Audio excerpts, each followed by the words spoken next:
नमस्कार दोस्तों, मेरा नाम पायल है। मैं पीएसएसएम ब्लेसिंग्स टीम दिल्ली की ओर से आप सभी के साथ इस book animals and the after life, जो कि किम शेरिडैन जी द्वारा लिखी गई है, वह शेयर कर रही हूँ। दोस्तों, आज मुझे आपको ये बताते हुए बहुत खुशी हो रही है कि हम इस यात्रा के आखिरी पड़ाव पर हैं। आज मैं आपके साथ इस बुक का आखिरी ऑडियो शेयर कर रही हूँ, क्योंकि इसमें मैं 3 चैप्टर्स आपके साथ शेयर कर रही हूँ और यह इस बुक का अंतिम ऑडियो है। तो आइए अपनी इस सुखद यात्रा में आगे चलते हैं। चैप्टर 19 दोस्तों, जिसका कि नाम है मेकिंग द लीप, एक नया पड़ाव। तो दोस्तों, ये जो कहानी है ये खुलती है एक चूहे से जिसका नाम है मेडेलिन। किम जी, आप जानते हैं कि उनकी लाइफ में चूहों का बहुत ही महत्वपूर्ण रोल है। उनका पूरा घर, वो एक रैट रिफ्यूज चलाती हैं और उनका घर चूहों से भरा रहता है। तो वे जब एक बार खाना देने जाती हैं चूहों को, तो वे क्या देखती हैं कि मेडेलिन जो है वो बूढ़ी हो गई है। वे अपने खाने के जो कटोरा है उस तक पहुंच नहीं पाती। वह बहुत धीरे चलती है और वह पहुंच नहीं पाती उस तक। किम जब ये देखती है तो उसको लगता है कि उसे मदद चाहिए, वरना मेडेलिन तो भूखी ही रह जाएगी, क्योंकि बाकी चूहे सारा खाना खा जाएंगे।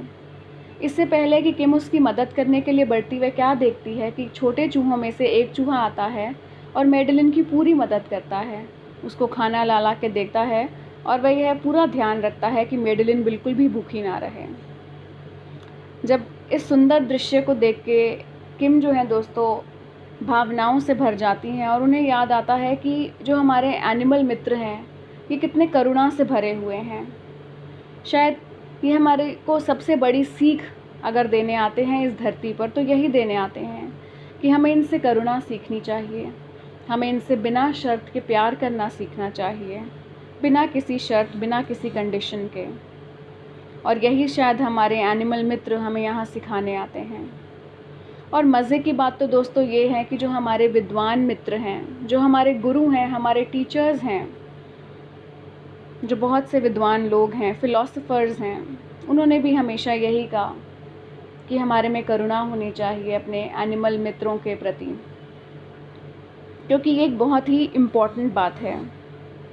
और इस बात को आगे बढ़ाते उन्होंने दोस्तों कहा कि एक वेजिटेरियन लाइफस्टाइल, हमें शाकाहारी बनना बहुत ज़रूरी है, क्योंकि अगर हम अपने इन मित्रों से प्रेम करते हैं तो हम मांसाहार को छोड़ ही देंगे। हम एक शाकाहारी जीवन अपनाएंगे जिसमें हमें इनसे बहुत प्यार होगा और हम अपने आध्यात्मिकता में भी प्रगति करेंगे। Mahatma Gandhi, Jesus, Saint Francis, उन सब ने दोस्तों ये जो पशुओं का चढ़ावा होता था, इनकी जब बलि चढ़ाई जाती थी, उसका बहुत विरोध किया। इतना ही नहीं, सेंट फ्रांसिस और जीसस तो जिन जानवरों की बलि चढ़ने वाली होती थी उनको वहाँ से बचाते भी थे। बहुत से लोग दोस्तों इस विवाद में ही फंसे रह जाते हैं कि क्या जानवरों की आत्मा होती है या नहीं। तो किम जी उन सबको शांत करने के लिए बताती हैं कि हमें अपने एनिमल मित्रों को उसी दृष्टिकोण से देखना चाहिए जिस तरह की हम इंसानियत को देखते हैं। ये हमारे आध्यात्मिक भाई बहन हैं। सिर्फ अगर आप फ़र्क देखें तो फ़र्क सिर्फ जो है वो इस कॉस्ट्यूम का है, जो कि शरीर है, जो हमें भिन्न भिन्न करता है। बाकी मूल तो बिल्कुल वही सेम है। जब हमारा ये है, जब हम इसे छोड़ देते हैं शरीर रूपी कॉस्ट्यूम को, तो हम सब उस परमात्मा के अंश हैं। और दोस्तों, इसी से अगर हम ये बातें समझ जाएं तो हम अपनी आध्यात्मिकता में बहुत प्रगति करेंगे और एक सामंजस्यपूर्ण दुनिया को एस्टैब्लिश कर पाएंगे। आगे किम जी ये बताते हुए कहती हैं कि अगर यही हमारे एनिमल मित्र बात कर सकते तो क्या कहते हैं। अगर आप किसी कसाई खाने में जाएं तो वहाँ एक पिग आपको क्या कहेगा। वह आपको शायद चिल्ला चिल्ला के कहेगा, आपसे रिक्वेस्ट करेगा कि कृपया मुझे मत मारिए। अगर एक शिकारी को अगर हिरण कुछ कहना चाहता है तो वह हिरण उसे क्या कहेगा। वह उसे यही कहेगा रो रो के कि मैं जीना चाहता हूँ, मुझे मत मारिए, मेरे बच्चों को अभी मेरी ज़रूरत है। अगर आप किसी प्रयोगशाला में जाएंगे तो वहाँ एक बिल्ली आपसे रिक्वेस्ट करते हुए क्या कहेगी आपको। वो यही कहेगी कि प्लीज़ मुझ पे और अत्याचार मत करिए। तो दोस्तों, अगर हम ये बातें समझ जाएं सभी कि हमारे एनिमल फ्रेंड्स जो हैं हम उन्हें बहुत पीड़ा देते हैं, सिर्फ अपने इन एक्शन से नहीं बल्कि अपने शब्दों से भी। किम ये कहती हैं कि वो एक रैट रिफ्यूज चलाती हैं और कुछ लोग इतने इनसेंसिटिव होते हैं जो वे जानते हैं कि किम चूहों से कितना प्यार करती हैं, वे उनके सामने ही आकर कहते हैं कि ओ मुझे तो चूहों से नफ़रत है। तो वे ऐसे लोगों को बताना चाहती हैं कि हमारे एनिमल फ्रेंड्स चाहे हमारी भाषा ना समझ पाएँ, ये बात याद रखिएगा, चाहे वे आपकी भाषा ना समझ पाएँ पर वे आपकी भावनाओं को, उसके पीछे छिपे अर्थ को बहुत समझ जाते हैं, बहुत अच्छे से समझ जाते हैं। किम कहती हैं कि मैंने इतना वक्त अपने इन एनिमल्स के साथ गुजारा है कि मैं इन्हें बहुत अच्छे से समझती हूँ, और अगर मैं इन्हें इतना अच्छा समझ पाई हूँ तो मैं आप सबके साथ भी यही शेयर करती हूँ कि आप माने या ना माने पर इनमें और हम में ज़्यादा फ़र्क नहीं है। तो दोस्तों ये था चैप्टर 19। अब चलते हैं चैप्टर 20 की ओर, जिसका नाम है holding animals in new light, एक नए दृष्टिकोण से अपने एनिमल मित्रों को देखना।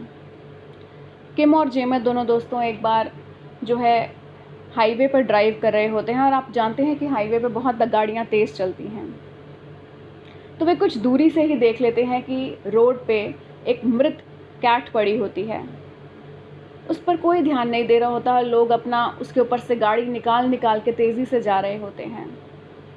किम और जेमत यही सोचते हैं दोस्तों, दोनों के दिमाग में यही बात आती है कि अगर इस बिल्ली की जगह एक इंसान का शव होता तो क्या लोग फिर भी इतनी डिसरिस्पेक्ट करते? क्या तब भी वे इसी तरह बिहेव करते? नहीं, तब उनका बिहेवियर बदल जाता अगर वह एक इंसान का शव होता तो, परंतु क्योंकि ये बिल्ली है इसलिए इस पर कोई ध्यान नहीं दे रहा। तो दोस्तों इतने में ही किम और जेमत साइड पे गाड़ी लगाते हैं, उस बिल्ली को उठाते हैं और अपनी गाड़ी में ले जाते हैं। बहुत हैरानी की बात है दोस्तों कि जब वे उस बिल्ली को उठाते हैं तो देखते हैं कि उसकी सांस चल रही होती है, वह जीवित होती है, परंतु बहुत बुरी हालत में होती है, उसको मेडिकल हेल्प की बहुत ज़्यादा ज़रूरत होती है।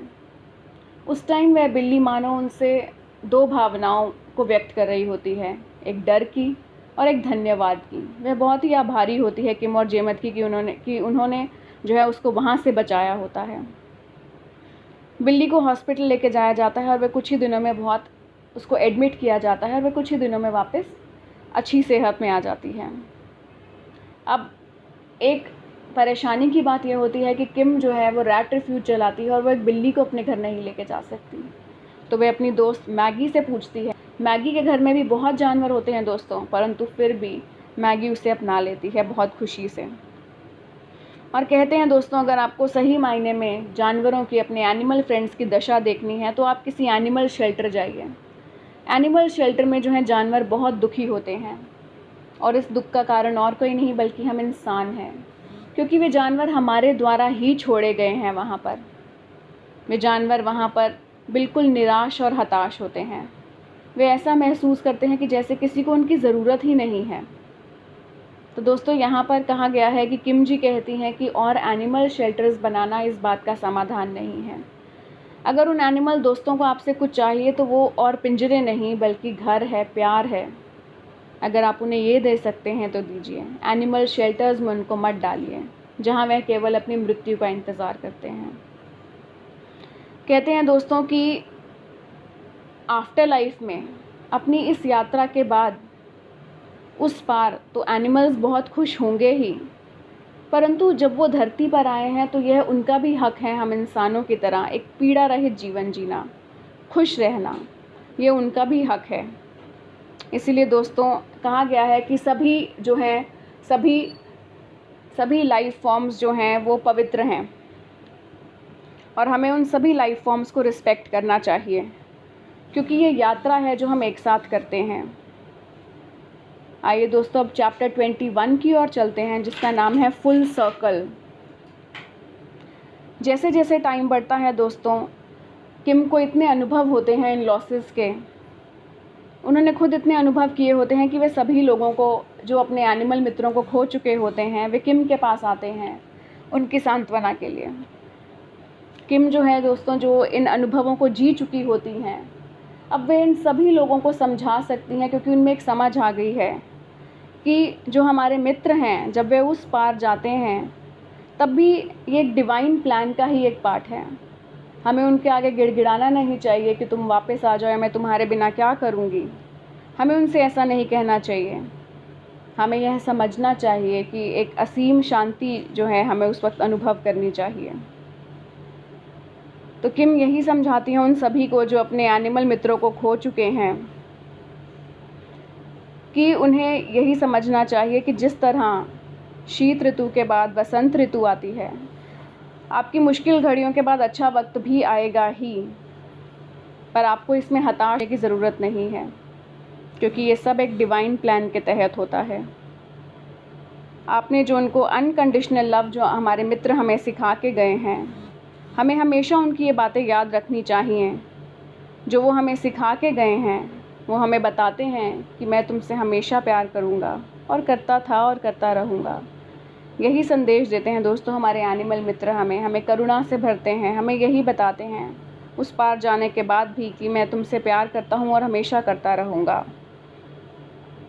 तो दोस्तों ये थी बहुत खूबसूरत किताब जो मैंने आप सभी के साथ जिसको ऑडियो शेयर किया, animals and the after life, जो कि किम शेरिडैन जी द्वारा लिखी गई है। दोस्तों मैं आपकी बहुत आभारी हूँ कि आपने पूरी पेशेंस के साथ इस बुक को सुना और मेरी यात्रा को इतना खूबसूरत बनाया और मेरा साथ दिया। सो दोस्तों मैं आपकी बहुत बहुत आभारी हूँ, दिल से धन्यवाद करती हूँ आप सभी को। Thank you.